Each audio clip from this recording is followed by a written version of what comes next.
मन को लगाने का प्रयत्न करते हैं।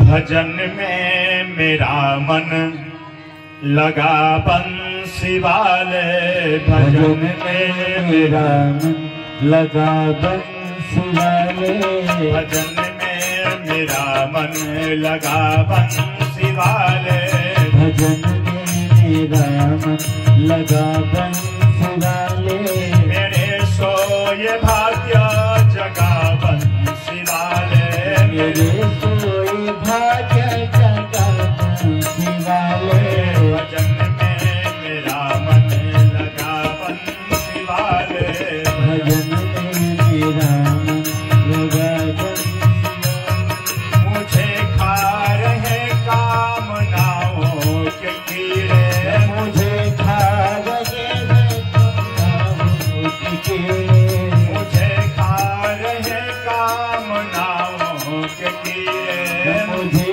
खा रहे कामनाओं के कीड़े, तड़पता हूँ दुख से बचा बंसी वाले, तड़पता हूँ दुख से बचा बंसी वाले, मेरे सोए भाग्य जगा बंसी वाले, मेरे सोए भाग्य जगा बंसी वाले, भजन में मेरा मन लगा बंसी वाले, भजन में मेरा मन लगा बंसी वाले, विवादों में बर्बाद होता रहा हूँ, विवादों में बर्बाद होता रहा हूँ, उजड़ता हुआ घर बचा बंसी वाले, उजड़ता हुआ घर बचा बंसी वाले, मेरे सोए भाग्य जगा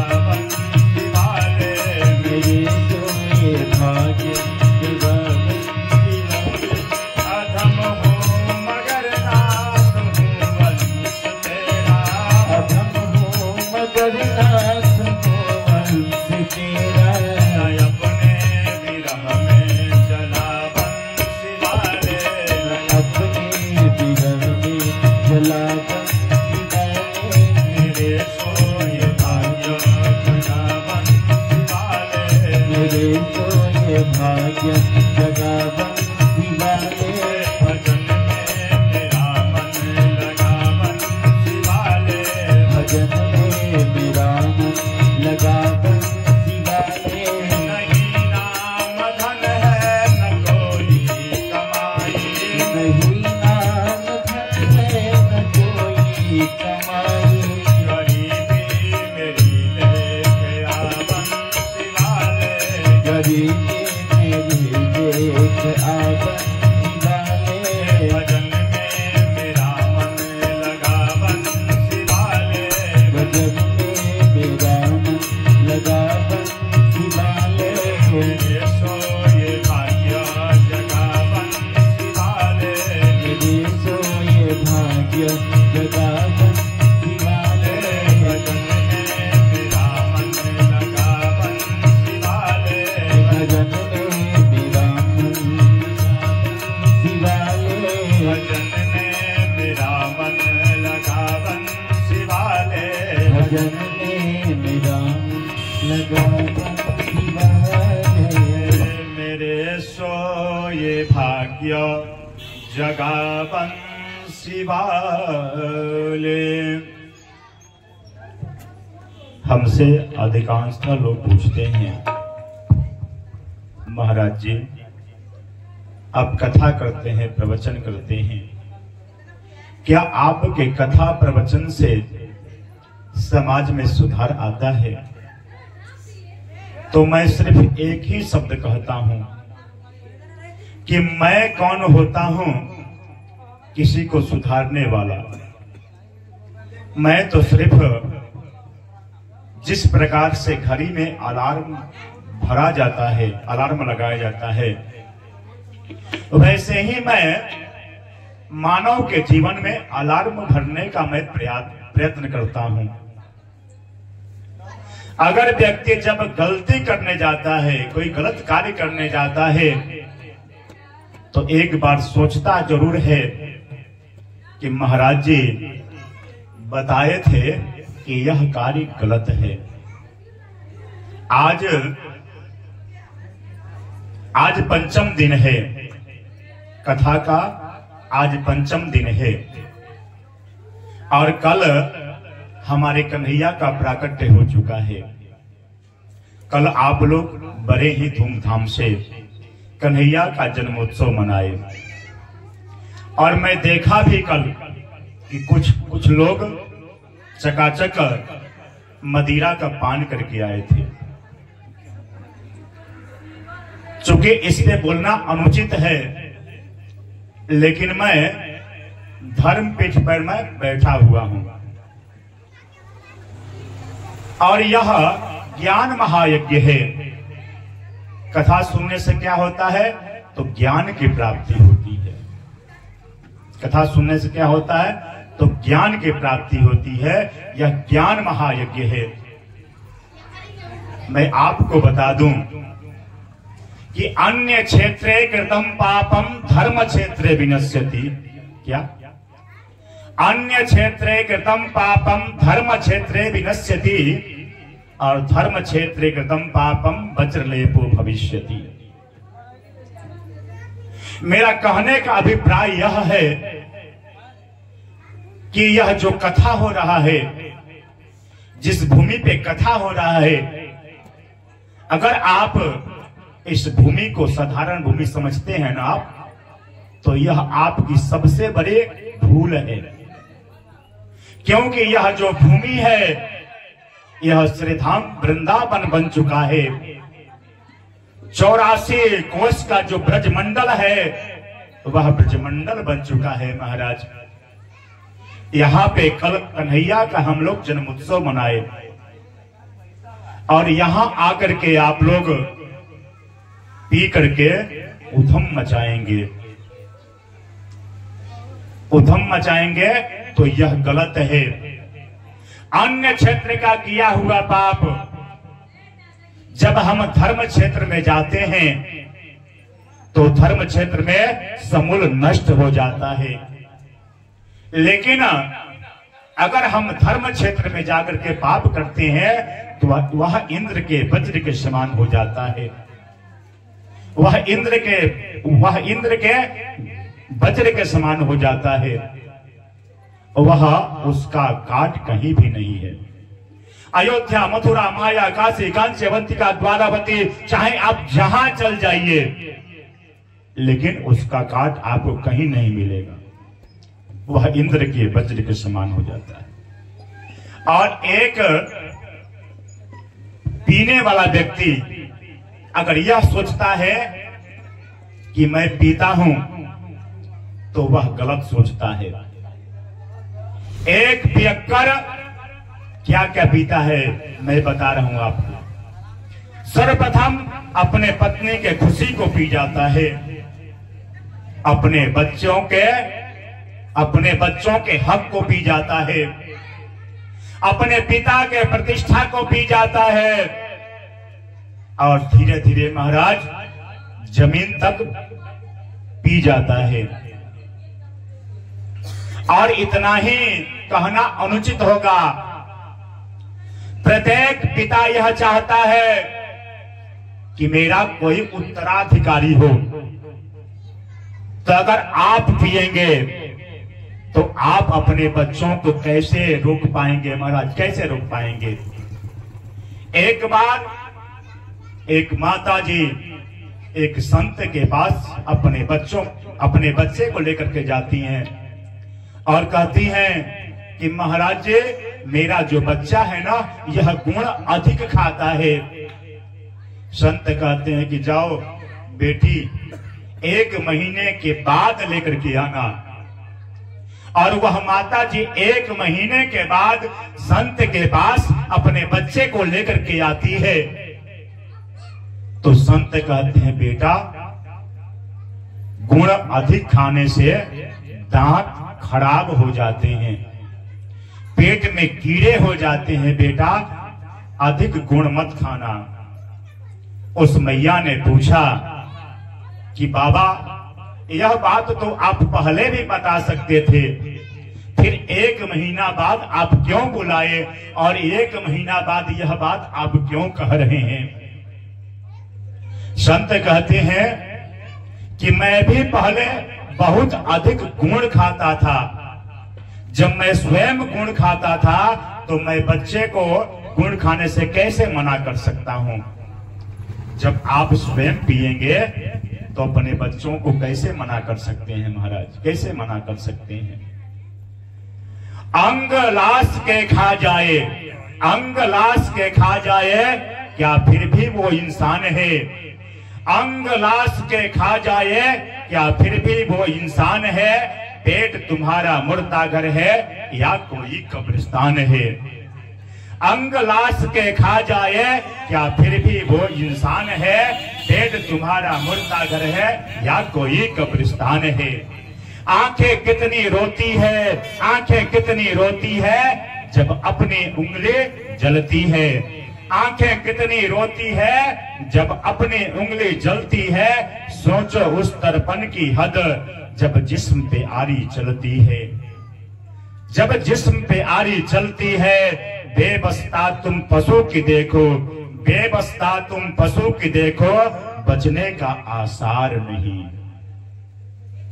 एक इंग्लैंड से आया हुआ व्यक्ति मुझसे कहा, महाराज जी, जब से मैं आपके प्रवचनों को सुना हूं तब से मैं मांस मदिरा का भक्षण बंद कर दिया हूं। मैं पूछा क्यों? क्योंकि हम लोग क्या खाते हैं? मुर्दे को खाते हैं, मुर्दे को खाते हैं, किसी को मार करके ही खाते हैं। और मुर्दा को कहां गड़ा जाता है? कब्रिस्तान में। जब हम मुर्दे को खाते हैं तो पेट हमारा क्या हुआ? कब्रिस्तान। हम कब्रिस्तान में जाते हैं तो आने के बाद स्नान करते हैं। हम शमशान में जाते हैं तो आने के बाद स्नान करते हैं। लेकिन हम अपने शरीर को हिष्ट पुष्ट बनाने के लिए किसी निर्जीव पशु का बलि दे देते हैं और हम खा जाते हैं। तो हमारा शरीर क्या हुआ महाराज? श्मशान हुआ या कब्रिस्तान हुआ। जिस प्रकार से हमारी एक उंगली जल जाती है, एक हमारी उंगली जल जाती है, तो हमें क्या याद आता है महाराज? बाप रे बाप, चोट लगता है तो मैया रे मैया। और जैसे ही बिजनेस में घाटा होता है या हाथ पैर जल जाते हैं, तब कौन याद आता है? बाप रे बाप। मैं यह पूछना चाहता हूं आप लोगों से कि अगर आपके बच्चों को कोई आपके सामने मारे तो आपको कैसा लगेगा?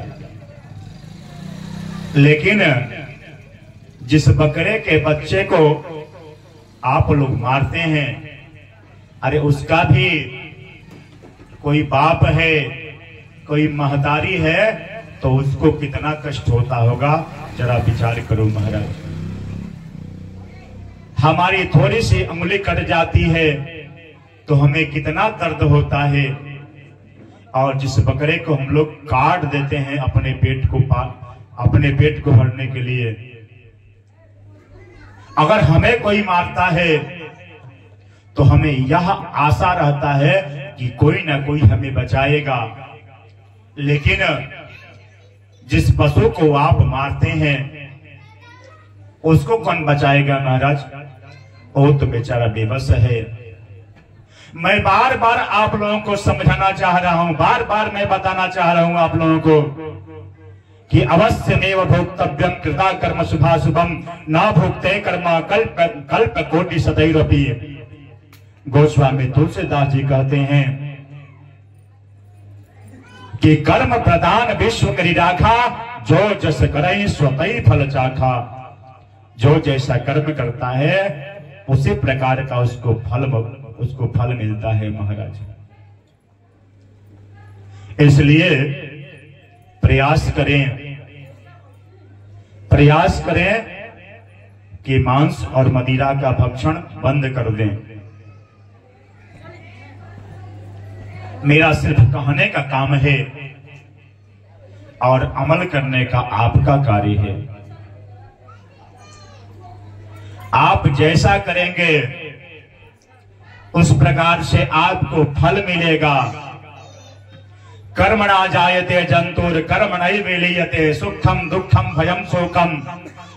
हमें कोई कष्ट होता है तो हम बार बार भगवान को हम कोसते हैं, लेकिन हम कौन सा कर्म किए हैं जिसके चलते हमें दुख हो रहा है? इस पे आप कभी विचार किए हैं? अरे भगवान किसी को सुख या दुख थोड़े देते हैं। व्यक्ति अपने कर्मों के अनुसार सुख और दुख भोगता है। इसलिए सज्जनों, अच्छे कर्मों को कीजिए और अच्छा कर्म ही अच्छा फल देगा आपको। इस संसार में व्यक्ति तीन कारणों से दुखी होता है। प्रथम, व्यक्ति इसलिए दुखी होता है अगर हमारे कार्य गलत हैं, हमारा कर्म अगर गलत है तब हम उसका फल भोगते हैं, तब हमें दुख होता है।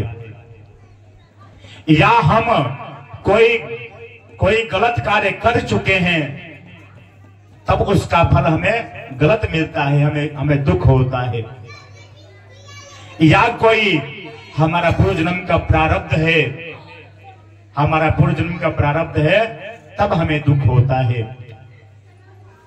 कुछ लोग ऐसे होते हैं महाराज, खूब चकाचक पाप करते हैं लेकिन खूब सुखी रहते हैं।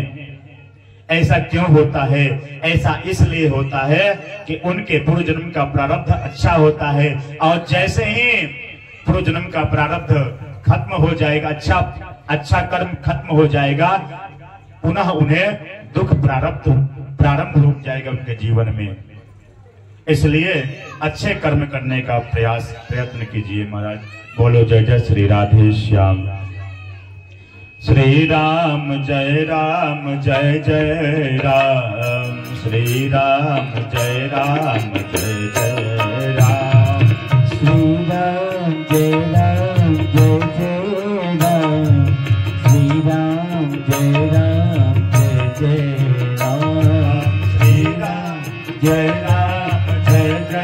राम, श्री राम जय जय राम, श्री राम जय जय राम, श्री राम जय जय राम, श्री राम जय जय राम, श्री राम जय जय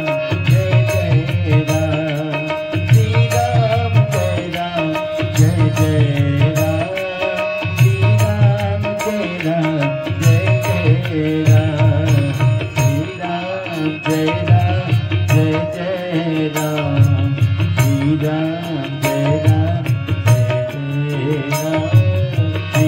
राम जय जय राम, श्री राम जय कल हम लोग ब्रज में उत्सव हो रहा है, और जितने गोपी हैं, ग्वाल हैं, सभी नंद बाबा और यशोदा मैया के साथ उत्सव मना रहे हैं।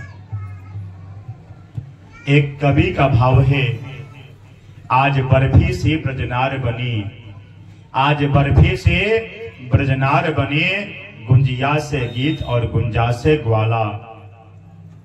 आज बर्फी से ब्रजनार बने, गुंजिया से गीत और गुंजा से ग्वाला। पेड़ा से प्यारे बने बलदेव जी, रस खीर सी रोहिणी रूप रसाला। पेड़ा से प्यारे बने बलदेव जी, रस खीर सी रोहिणी रूप रसाला। नंद महीप बने नमकीन, गोप ग्वाल सब गर्म मसाला। नंद महीप बने नमकीन, गोप ग्वाल सब गर्म मसाला। जाय यशोदा जलेबी सिराने, रब ऋषि रात में लडुआ सुलाला। जायो यशोदा जले बिसिरानी रबरी सी रात में लड्डुआ सोलाला। जन्मोत्सव मना रहे चकाचक महाराज नंद बाबा। आज 26 दिन हो चुका है महाराज। इससे पहले जैसे ही छठा दिन होता है तो पूतना आती है।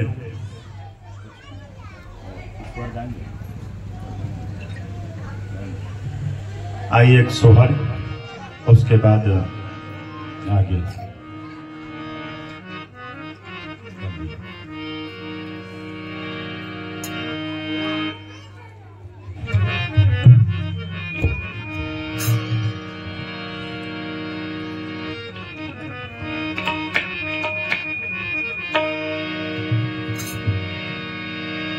गोकुला में बाजिला हरि भजनवा अननवा होला हरि सोहर हो।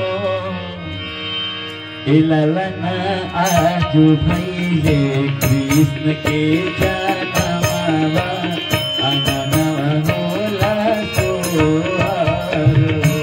इललन आजू भैले कृष्ण के जनमवा अननवा होला सोहर हो। गोकुला में बाजिला भजनवा अननवा होला सोहर हो।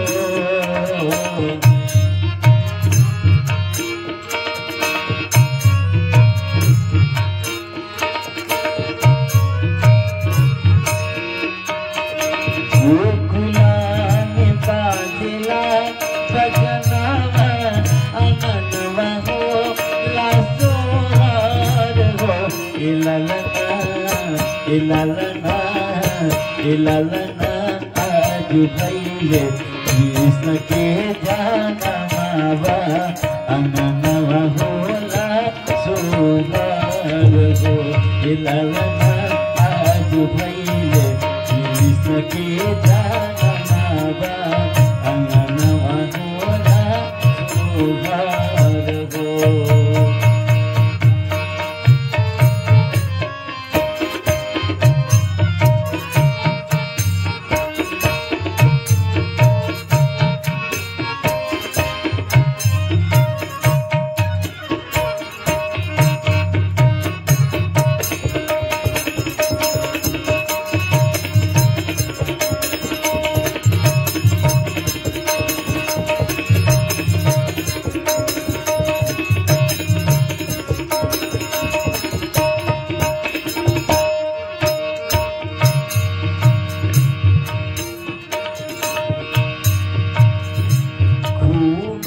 सजवल बा के पालना की झुलस मोरे लालना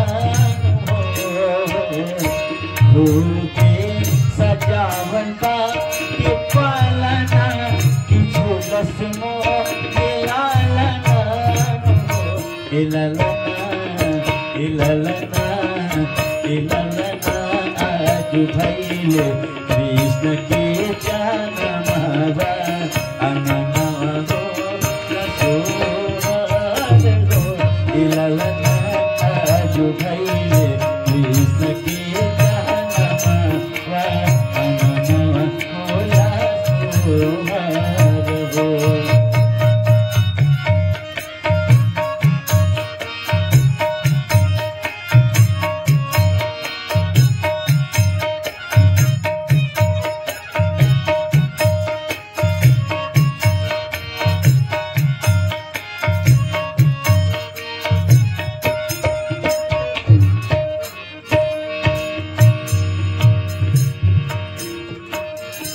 यशोदा लुटावसिया धन सोना माता नंद जी गहन माता नंद जी गहन हो।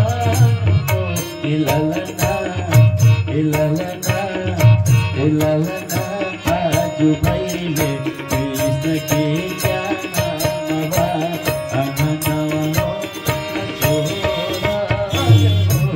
ललना जो भैले कृष्ण के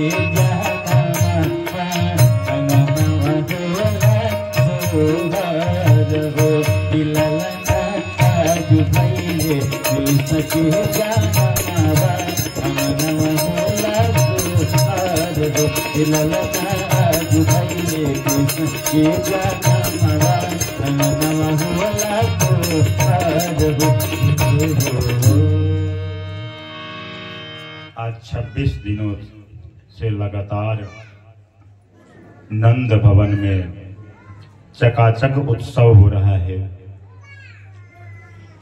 नंद बाबा कहते हैं यशोदा मैया से, देवी आप लोग उत्सव मनाओ और मैं मथुरा जा रहा हूं कंस को कर देने के लिए। जितने छोटे छोटे राजा हैं यह सभी राजा मथुरा के जो राजा हैं कंस उन्हें कर देते हैं। नंद बाबा मथुरा जाते हैं राजा कंस को कर देने के लिए और कर दे करके जैसे ही वापस आते हैं उनके मन में यह भाव जगता है कि चल करके वसुदेव जी से मिल लूं। और जैसे ही वसुदेव जी से नंद बाबा मिलते हैं नंद बाबा की आंखों में आंसू आ जाता है और नंद बाबा वसुदेव जी से कहते हैं, अहो ते देव के पुत्रा कंसेन बहवो हताः एका विशिष्टा वरजा कन्या शापि दिवंगता। अरे वसुदेव जी मुझे बहुत कष्ट है कि आपके 6 पुत्रों को कंस मार दिए, होते ही मार दिए। 7वां गर्भ में ही हो गया, मर गया। और 8वां जो कन्या हुई उसको भी कंस मार दिए।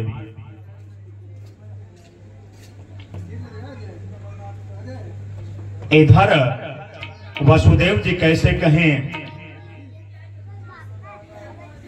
कि नंद जी आपका जो पुत्र है वह मेरा पुत्र है। वसुदेव जी नंद बाबा से कहते हैं कि अरे इसमें चिंता करने वाली कौन सी बात है, आपका जो छोटा वाला पुत्र है उसी को मैं अपना पुत्र मान लूंगा। इस प्रकार से वार्तालाप होता है नंद बाबा और वसुदेव जी में। ये तो हो गई नंद ग्राम की बात। अब हम लोग चलते हैं मथुरा में। मथुरा में राजा कंस आपातकालीन मीटिंग बुलाते हैं और उस मीटिंग में बाकासुर, धेनुकासुर, पूतना, तृणाव्रत, शकटासुर समस्त राक्षसों को बुलाते हैं और सबसे राजा कंस कहते हैं कि आकाशवाणी हुई थी,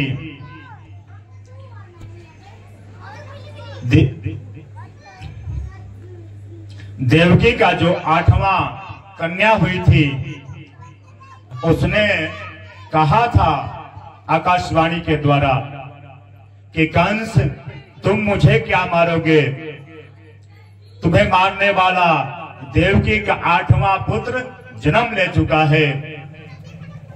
तो हमें तो लगता है 84 कोष में जो ब्रजमंडल है उसी ब्रजमंडल के बीच में देवकी का 8वां पुत्र है। इस प्रकार से कंस कहता है और कंस के बात को सुन करके उसी सभा में पूतना है। पूतना कहती है भैया तुम चिंता मत करो, एक महीना के अंदर जितने जितने भी ब्रज में बच्चों का जन्म हुआ होगा मैं सबको मार दूंगी। राजा कंस कहते हैं कि अरे तुम्हें ब्रज में घुसने कौन देगा? काले काले तुम्हारी चेहरा है, 52 इंच के तुम्हारे दांत हैं, तुम्हारे नाखून बड़े बड़े हैं। तुम्हें देख करके तो कोई भी पहचान लेगा कि यह राक्षसी है। पूतना कहती है भैया आप चिंता मत करो, मैं मायावी रूप बना लूंगी।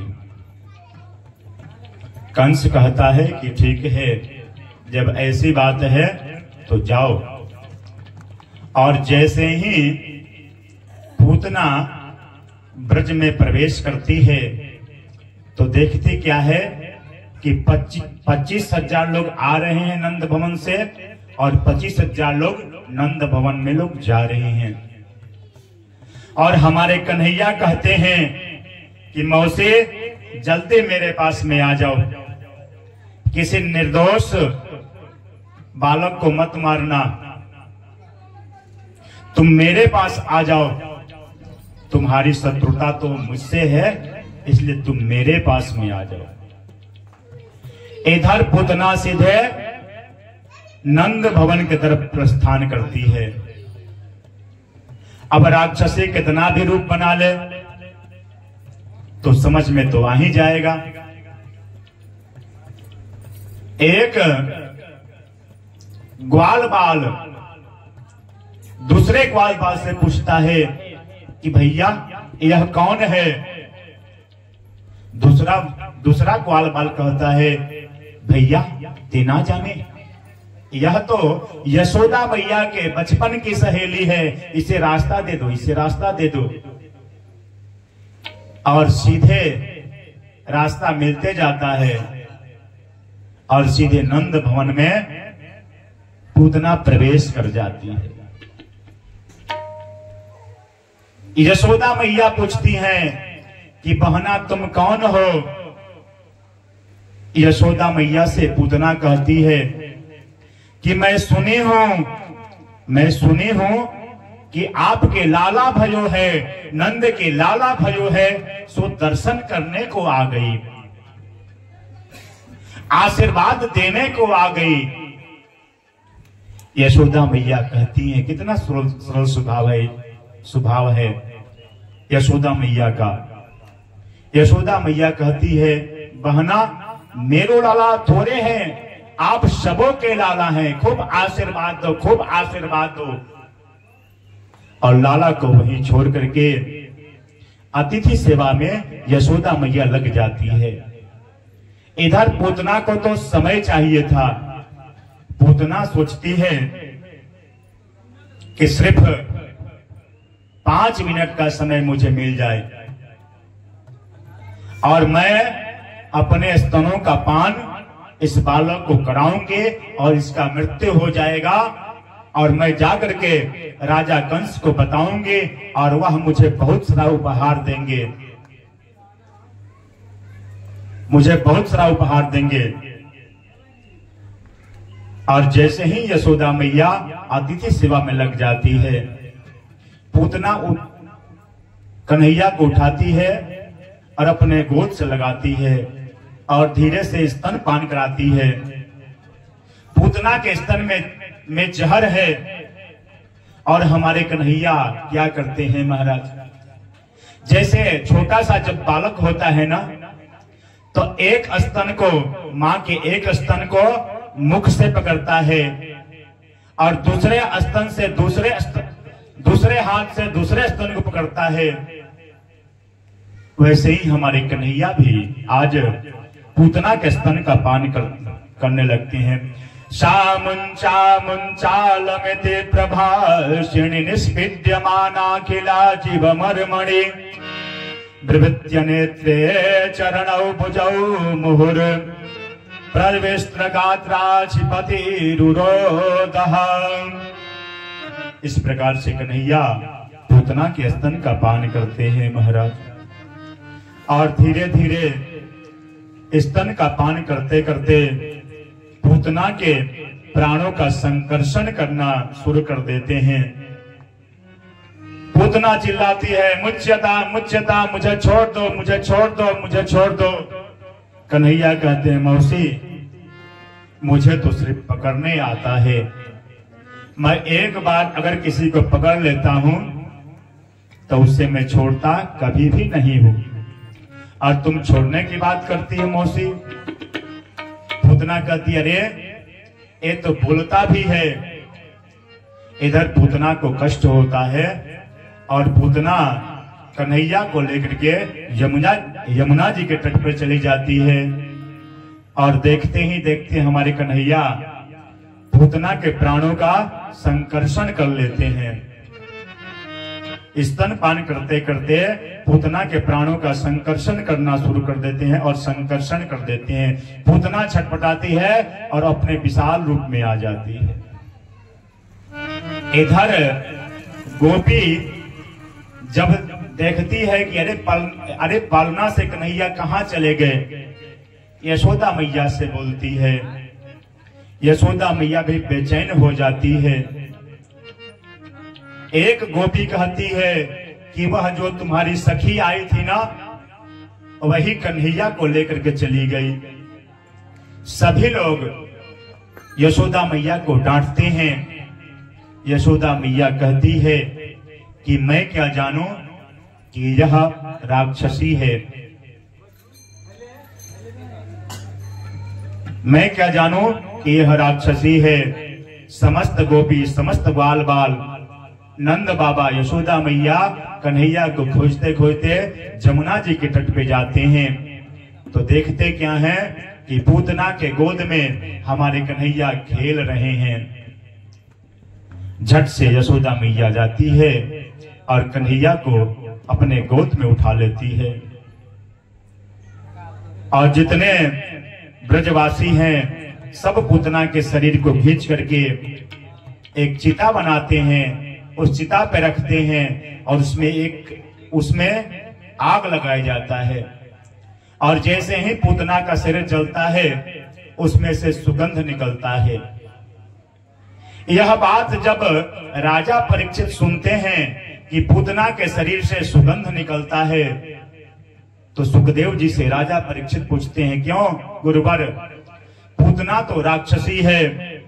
पूतना लोकपालग्नि राक्षसी रुधिराशना जिघांसया विहरये स्तनम दत्त्वा प्रसदतिम। देखिए, पूतना का जो कुल है वह राक्षसी कुल है।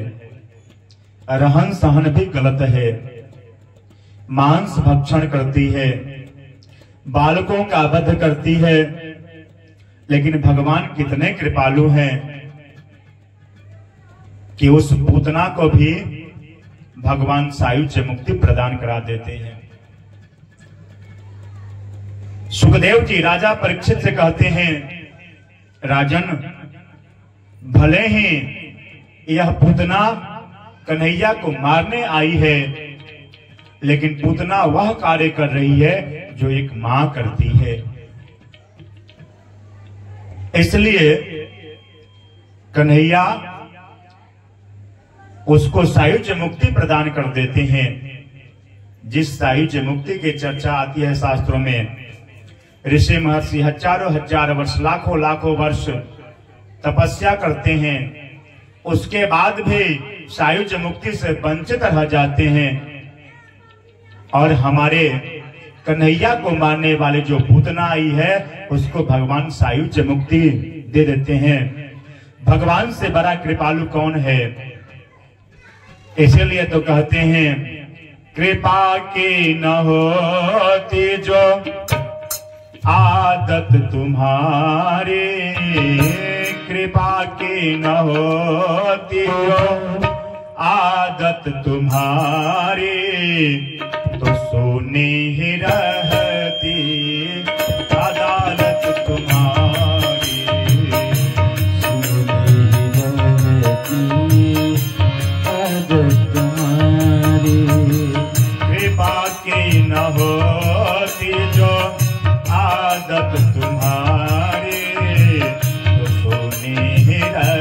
रहती अदालत तुम्हारी, सुनी ही रहती अदालत तुम्हारी, कृपा की न होती आदत तुम्हारी, सुनी ही रहती अदालत तुम्हारी।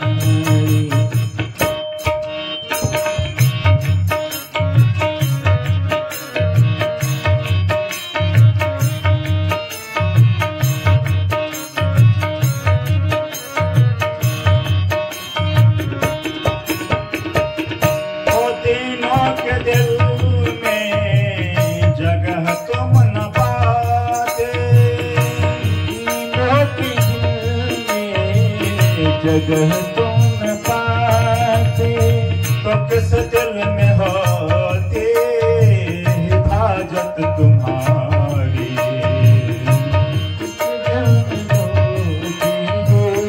हाजत तुम्हारी, कृपा की न होती जो आदत तुम्हारी, तो सुनी ही रहती अदालत तुम्हारी, आती होती आदत तुम्हारी, सोनी रहती अदालत तुम्हारी,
आती जो आदत तुम्हारी, सोनी ही रहती अदालत तुम्हारी, आती होती जो आदत तुम्हारी, सोनी ही रहती अदालत तुम्हारी, न मुलजिम ही होते ना तुम होते हाकिम, न मुलजिम होते ना तुम होते हाकिम, न घर घर में होती इबादत तुम्हारी, घर घर में होती इबादत तुम्हारी, इबादती न होती आदत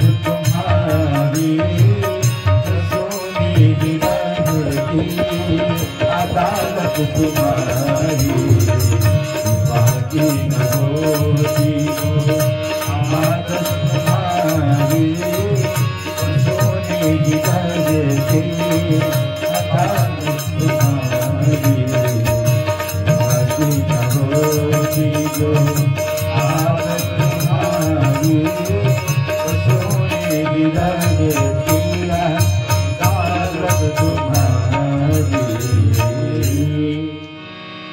इसके बाद हमारे कन्हैया 6 महीने के होते हैं। एक और राक्षस को भेजता है राजा कंस, शकटासुर नामक राक्षस को भेजता है, हमारे छोटे से कन्हैया हैं, इसका भी उद्धार कर देते हैं। इधर भोले बाबा के मन में यह भाव जागृत होता है कि चल करके आज कन्हैया का दर्शन कर लिया जाए। अब भोले बाबा को एंट्री कैसे मिलेगा महाराज? तो भोले बाबा जोगी का रूप बनाते हैं। भोले बाबा जोगी का रूप बनाते हैं और जोगी का रूप बना करके आज कन्हैया का दर्शन करने आ रहे हैं। अब बाबा चाहें जितना भी रूप अपना बदल लें, लेकिन बाबा के जो गण हैं वह कहां जाएंगे? बाबा अपना रूप बदल लेते हैं, लेकिन फिर भी शरीर में बिच्छू चिपका हुआ है, गले में सर्प है, गले में सर्प है और सीधे पहुंच जाते हैं नंद भवन और कहते हैं मैया अलग पलक खोल दे, झलका झलक दिखला दे। मैया मैं कैलाश पे तपस्या कर रहा था, मेरे गुरु का आदेश हुआ है कि जाकर के नंद के लाला का दर्शन कर लो। सो मैया मैं दर्शन करने को आ गया, मैया अपने लाला का दर्शन करा दे, अलग पलक खोल दे, झलका झलक दिखला दे। और जैसे ही मैया दरवाजे पे आती है और जब बाबा को देखती है, कहती है कि बाबा आप कौन हैं? भोले बाबा कहते हैं मैं शंकरानंद ज्योतिषाचार्य जी महाराज हूं। मेरे गुरु का आदेश हुआ है कि जाकर के नंद के लाला का दर्शन कर लो। सो दर्शन करने को आ गया। मैया कहती है बाबा मेरो छोटो सो लाला है, जब मुझे आपको देख करके डर लग रहा है, तो तब जब मेरा लाला आपका दर्शन करेगा, आपको देखेगा, तो वह तो भयभीत हो जाएगा। बाबा माफ करना, आपको जो चाहिए वह मैं आपको दूंगी। अन्न धन वस्त्र हीरा मोती जो आपको चाहिए वह सब कुछ मैं आपको दूंगी। प्रसाद पाना है तो आप प्रसाद पालो। बाबा कहते हैं मैया यह सब हीरे मोती मेरे किस काम का? मैया ये सब मुझे मत दो, सिर्फ अपने लाला का दर्शन करा दो। मैया कहती बाबा तेरे गले में सर्पों की माला है और मेरो छोटो सो लाला चित्र में भी सर्प को देखता है तो वह डर जाता है, और जब आपको देखेगा तो वह तो भयभीत हो जाएगा। देखो कैसा आपका चेहरा है, भूत जैसा आपका चेहरा लग रहा है, शरीर में बिच्छू चिपके हुए हैं, माफ करना बाबा। बाबा कहते हैं मैया मेरे जो गले में जो सर्प है इसके तो सिर्फ एक फन है, लेकिन जो तेरा लाला है ना, यह 1000 फन वाले सैया के शेष नाग पे सोता है। मैया कहती है बाबा लगता है कि आपको जाना कहीं और था और आप भूल से हमारे यहाँ आ गए हैं, आप भूल से हमारे यहाँ आ गए हैं। बाबा कहते हैं कि मैया मैं बिल्कुल ठीक जगह पे आया हूं, अपने लाला का दर्शन करा दो। मैया मना कर देती है। बाबा कहते हैं तो मैं जाऊं? यशोदा मैया कहती है कि आप यहीं रुको, प्रसाद पाओ, जो चाहिए सब कुछ मैं आपको दूंगी। बाबा कहते हैं कि अरे हमें तो सिर्फ आपके लाला का दर्शन करना है। और हमारे बाबा वहां से प्रस्थान कर जाते हैं। और जैसे ही नंद भवन से आगे बढ़ते हैं तो हमारे कन्हैया जोर जोर से रोना शुरू कर देते हैं। और जैसे ही गोपियां सुनती हैं कि आज लाला रो रहे हैं, क्या बात है, सारी गोपियां आ जाती हैं। गोपियां यशोदा मैया से पूछती हैं कि लाला क्यों रो रहे हैं। यशोदा मैया कहती है कि एक जोगी बाबा आए थे और जब से योगी बाबा गए हैं तब से मेरा लाला रो रहा है। लगता है कि वह योगी बाबा कोई टोना टोटका जानते थे और मेरे बच्चे के ऊपर कोई टोना टोटका कर दिए हैं।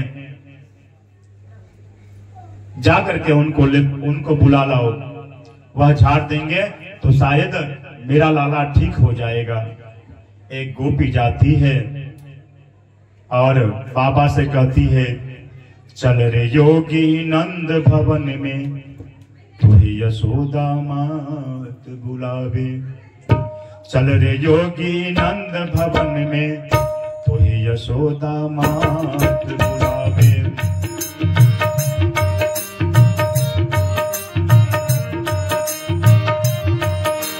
चल रे योगी नंद भवन में, तुहे यशोदा मात बुलावे।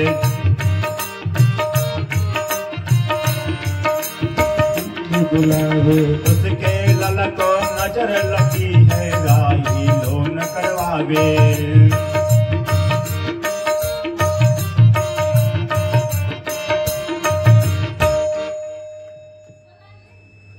बाबा नंद भवन में चलो और यशोदा के जो लाला हैं उन्हें नजर लग गया है, उन्हें थोड़ा यशोदा के लाल को थोड़ा सा झाड़ दो। बाबा कहते हैं कि जाकर के मैया से पूछ करके आओ कि अगर मैं नंद भवन में चलूंगा तो अपने लाला का दर्शन कराएगी। और गोपी दौड़ करके आती है नंद भवन में, यशोदा मैया से पूछती है कि बाबा कह रहे हैं कि जब वह आएंगे बाबा तो मैया अपने लाला का दर्शन कराओगी। अब मरता क्या नहीं करता। अब इधर लाला चकाचक रो रहे हैं, मैया चुप कराते कराते थक गई, लेकिन लाला कहाँ चुप होने वाले हैं। यशोदा मैया गोपी से कहती है कि जाओ लेकर के आओ बाबा को, मैं बाबा को दर्शन कराऊंगी लाला का। पुनः गोपी जाती है और कहती है कि मैया अपने लाला का दर्शन कराएगी। और जैसे ही बाबा आते हैं नंद भवन में तो देखते क्या है कि कन्हैया जोर जोर से रो रहे हैं, जोर जोर से रो रहे हैं। बाबा कहते हैं मैया अपने लाला को मेरे गोद में दे दो। मैया कहती है बाबा आप यहीं से झाड़ दो। बाबा कहते हैं मैया जब तुम अपने लाला को मेरे गोद में दोगी तो लाला तुम्हारा चुप हो जाएगा। और जैसे ही यशोदा मैया अपने लाला को बाबा के गोद में देती है, महाराज हमारे कन्हैया चुप हो जाते हैं और झट से यशोदा मैया बाबा के गोद से छीन लेती है लाला को। अब इधर यशोदा मैया के गोद में लाला आते हैं तो रोते हैं और बाबा के गोद में जाते हैं तो चुप हो जाते हैं। मैया परेशान हो जाती है और जब मैया परेशान हो जाती है तो मैया कहती है बाबा कोई ऐसा मंत्र पढ़ दो, कोई ऐसा मंत्र पढ़ दो जिसके चलते मेरे गोद में भी लाला चुप रहे। और बाबा कहते हैं कि मैया अगर यह अगर करना है तो एक काम करो, आप अपने आंगन में मेरा मंदिर बनवाओ और जब जब तेरा लाला रोए तब जब जब तेरा लाला स्नान करे, तब तब तेरे लाला का स्नान का जल मेरे शरीर के ऊपर पड़े। अगर यह तुम करने के लिए तैयार हो तो तेरा लाला चुप हो जाएगा। मैया कहती है, रहने योगी नंद भवन में ब्रज में वास की जो, रहरे योगी नंद भवन में ब्रज में वास की जो। जब जब मेरे लाला रोए तब तब दर्शन दीजो, जब जब मेरे लाला रोए तब तब दर्शन दीजो, जब जब मेरे लाला रोए तब दर्शन दीजो। और हमारे भोले बाबा नर्मदेश्वर बन जाते हैं। बोले नर्मदेश्वर महाराज की, नर्मदेश्वर महादेव की, नर्मदेश्वर महादेव की। आज भी जब आप जाएंगे नंद भवन में तो नर्मदेश्वर महाराज बाबा विराजमान हैं और कन्हैया का दर्शन करने का तब फल प्राप्त होगा जब आप नर्मदेश्वर महादेव का आप दर्शन करेंगे।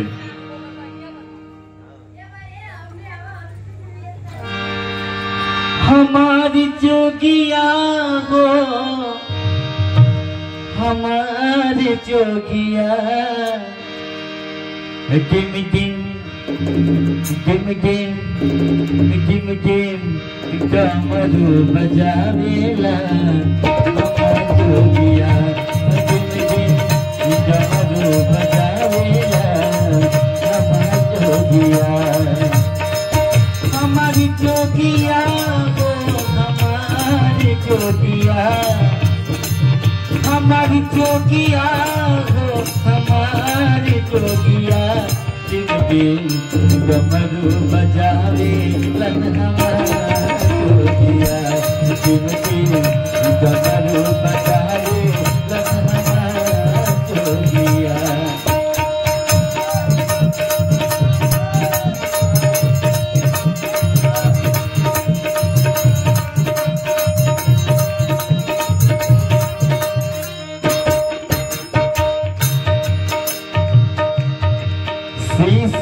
गंगा जी के धार सोहे चंद्रमा लीला।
बचावे लखना मारो दिया कामरू बचावे लखना मारो दिया हमारी जोगिया वो हमारी जोगिया हमारी जोगिया वो हमारी जोगिया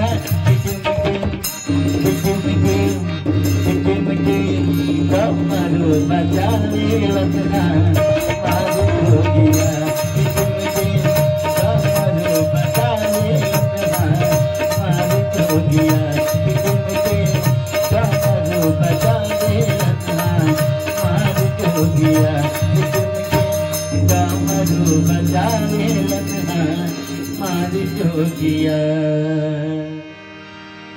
इसके बाद कंस एक और राक्षस को भेजता है, नाम है तृणाव्रत। भगवान उसका भी उद्धार कर देते हैं। और शास्त्र ऐसा कहता है कि बालक जब 6 महीना का या 1 वर्ष का हो जाए तो उसका नामकरण संस्कार कर देना चाहिए। और हमारे कन्हैया का नामकरण संस्कार करने का समय आ चुका है। वसुदेव जी अपने कुल गुरु गर्गाचार्य जी को बुलाते हैं और कहते हैं, गुरु जी आप तो जानते हैं नंद के जो लाला हैं वह हमारे पुत्र हैं। आप जा करके, मैं चाहता हूं कि आप मेरे कुल गुरु हैं और वहां जा करके मेरे बच्चों का नामकरण संस्कार कीजिए। गर्गाचार्य जी कहते हैं, वसुदेव जी आपको पता है कि मैं कंस का पुरोहित हूं। अगर राजा कंस को पता चलेगा कि मैं नंद के यहां जाकर के नंद के लाला का नामकरण किया हूं तो आपके बच्चों के ऊपर खतरा बढ़ जाएगा। कंस मारने का प्रयास करेगा। इधर वसुदेव जी कहते हैं, गुरुवर आप जा करके कोई भी युक्ति लगा करके बिना किसी को बताए आप नामकरण संस्कार करके चले आइए। इधर गर्गाचार्य जी आते हैं नंद भवन में, और जैसे ही नंद भवन में आते हैं नंद बाबा कहते हैं कि आप आए तो बहुत अच्छा लगा। जब घर में संत आए, ब्राह्मण आए तो उनके चरणों को धुलना चाहिए और उनका आशीर्वाद लेना चाहिए, उनको अपनी समस्या बताना चाहिए। इधर जब गर्गाचार्य जी आते हैं तो नंद बाबा आसीन कराते हैं और पूछते हैं कि आप आए तो बहुत अच्छा लगा, लेकिन आने का प्रयोजन क्या है?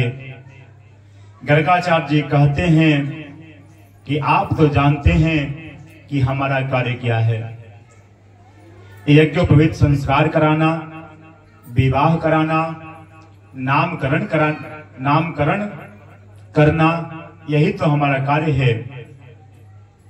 और जैसे ही गर्गाचार्य जी कहते हैं कि नामकरण कराना, नंद बाबा कहते हैं कि मेरे भी पुत्र आज 1 वर्ष के हो गए हैं। मैं चाहता हूं कि आप हमारे पुत्रों का नाम रख दीजिए अपने मुखारबिंद से। गर्गाचार्य जी कहते हैं, नंद जी आप कोई भी कार्य करते हैं तो बड़ा धूमधाम से करते हैं, बहुत ही धूमधाम के साथ करते हैं। आप छठियार मनाए तो पूतना आ गई, आप बरही मनाए तो शकटासुर आ गया। आप कोई भी कार्य करते हैं तो बहुत धूमधाम से करते हैं। और अगर आप धूमधाम से करेंगे, राजा कंस को पता चलेगा मैं राजा कंस का पुरोहित हूं, तो आपके बच्चों को मारने का प्रयास करेगा, अनहित करने का प्रयास करेगा। नंद बाबा कहते हैं कि हम अपने बालक का नामकरण संस्कार गौशाला में करेंगे। इधर नंद बाबा यशोदा मैया से बताते हैं कि एक ज्योतिषी जी आए हुए हैं, गर्गाचार्य जी, और हम चाहते हैं कि ज्योतिषी जी हमारे बच्चों का नामकरण संस्कार कर दें। यशोदा मैया रोहिणी के पुत्र को अपने गोद में ले लेती है और अपने पुत्र को रोहिणी के गोद में दे देती है। कहती है कि मैं बड़ी हूं, इसलिए आप पहले मेरे पुत्र का आप रखिए नाम। क्यों? क्योंकि यह जानना था यशोदा मैया को कि यह जो ज्योतिषी हैं वास्तव में ज्योतिषी हैं या ऐसे ही कम चलाऊ हैं। और जैसे ही यशोदा मैया रोहिणी के पुत्र को अपने गोद में लेकर के बैठती है, तो गर्गाचार्य जी कहते हैं अयम हे रोहिणी पुत्र रमयन् सुहृदो गुणैः आख्यास्यते राम इति बलाधिक्यात् बलम विदुः। हे यशोदा जी, आपके गोद में जो बालक है वह तो रोहिणी का पुत्र है, इसका नाम मैं राम रखता हूं, पर अधिक बल होने के कारण इन्हें लोग बलराम कहेंगे, बलभद्र कहा जाएगा। हल धारण करने के कारण इनका नाम हलधर भी होगा। अब इधर रोहिणी मैया रोहिणी के जो गोद में बालक हैं, इनका नामकरण संस्कार करने जा रहे हैं गर्गाचार्य जी। कहते हैं आसन वर्णाश्रयो हास्य ग्रहवतो नुयुगम तनुः शुक्लो रक्तस्तथा पीत इदानीं कृष्णतां गतः।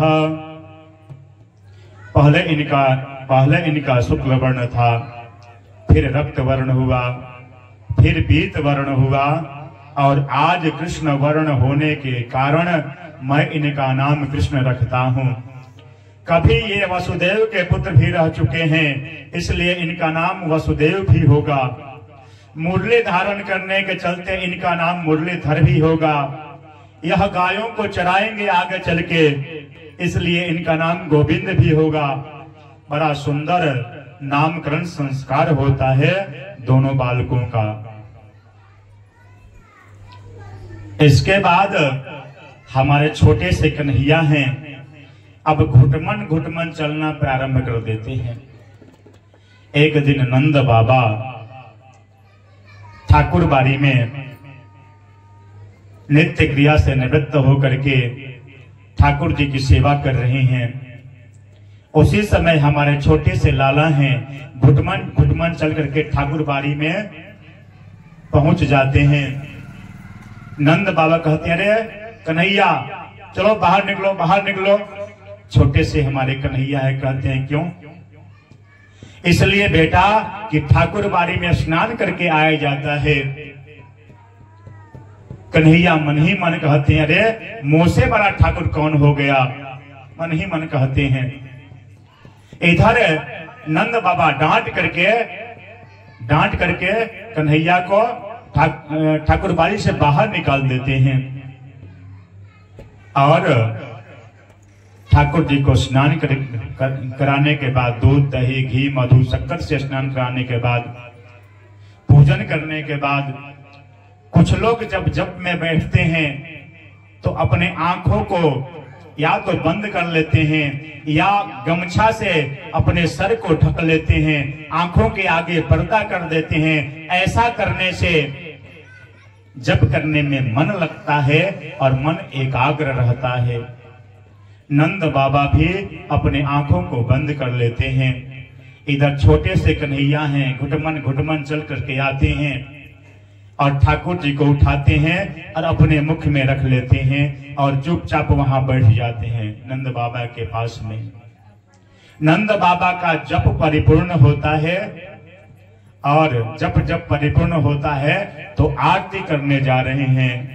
उसी समय उनका ध्यान जाता है कि अरे ठाकुर जी कहाँ चले गए।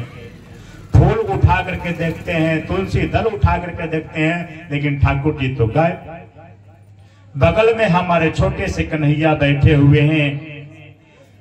कन्हैया से नंद बाबा पूछते हैं, क्यों कन्हैया, तेने ठाकुर जी को देखा? अब ठाकुर जी के मुंह में तो ठाकुर जी हैं, ठाकुर जी के मुंह में ठाकुर जी हैं। कहता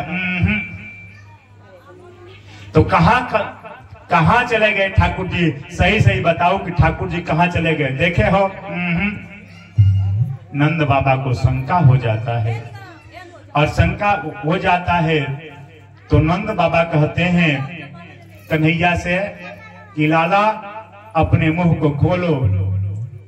कन्हैया कहते तो एक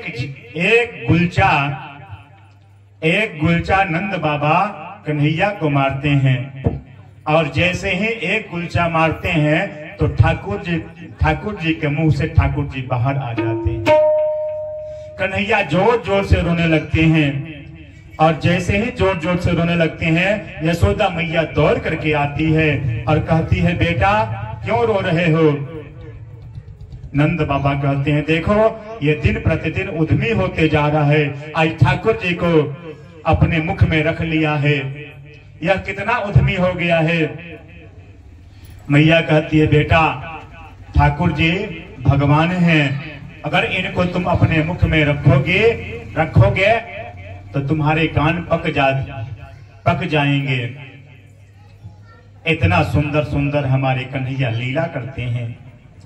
एक दिन होता क्या है कि हमारे छोटे से कन्हैया हैं, कन्हैया को मैया स्नान कराती है, करधनी पहनाती है, नूपुर पहनाती है, आंखों में काजल लगाती है, बाल संवारती है, चोटी करती है और कन्हैया को सुला देती है।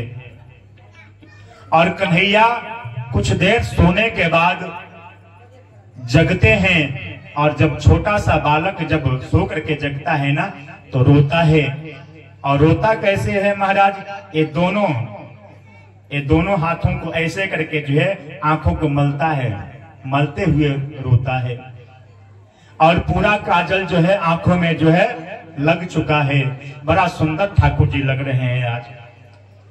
और घुटमन घुटमन चल करके आ रहे हैं यशोदा मैया के पास। और यशोदा मैया क्या करती है कि कन्हैया को प्रसन्न करने के लिए एक भजन गाना शुरू करती है और हमारे छोटे से कन्हैया महाराज नाचना प्रारंभ करते हैं। और जैसे ही नाचना प्रारंभ करते हैं एक गोपी देखती है कन्हैया को और दौड़ करके जाती है, अपने सखियों से कहती है, श्रेणो सखे कौतुकमेकम नंदन के तम गणमया दृष्टम गोधूली धूरसितांग नृत्यते वेदांत सिद्धांत निर्विकार निर्गुण निर्ब्रह्म वेदांत स्वरूप परम ब्रह्म परमात्मा आज यशोदा के आंगन में नाच रहा है। जग जाके गोद में नाचे, सो यशोदा के गोद में नाचे। अरे सखियों, आज कन्हैया यशोदा के आंगन में नाच रहा है। हम लोग को भी वहां चलना चाहिए और कन्हैया के साथ नाचना चाहिए। यशोदा शब्द का अर्थ क्या है? तो कहते हैं यश ददाते इति यशोदा, जो कन्हैया के जीवन में यश प्रदान करे उसका नाम है यशोदा, और राधा जी के मां का नाम है कृतदा। जो जीवन में कृति प्रदान करे उसका नाम है कृतिदा, जो राधा जी के जीवन में कृति प्रदान करे उसका नाम है कृतिदा। इधर सारी गोपियां नंद भवन में आ जाती हैं और आकर के कन्हैया को नचाना प्रारंभ करती हैं, और हमारे छोटे से कन्हैया हैं महाराज नाचना प्रारंभ करते हैं।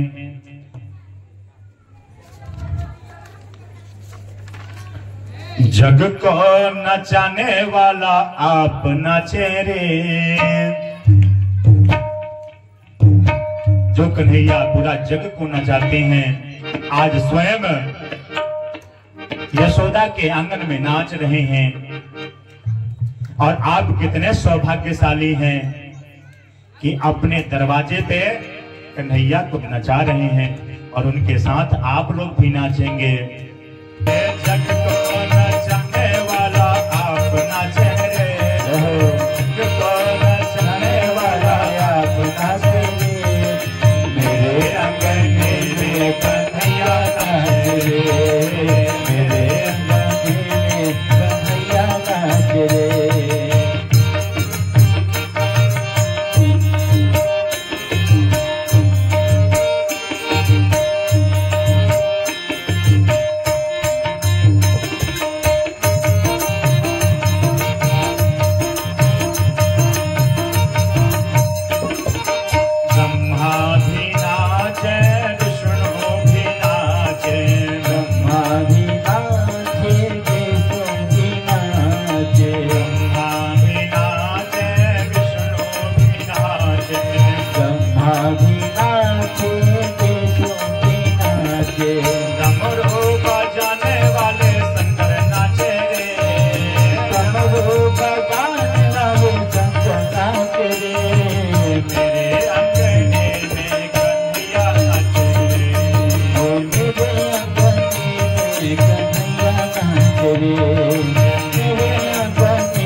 नाचे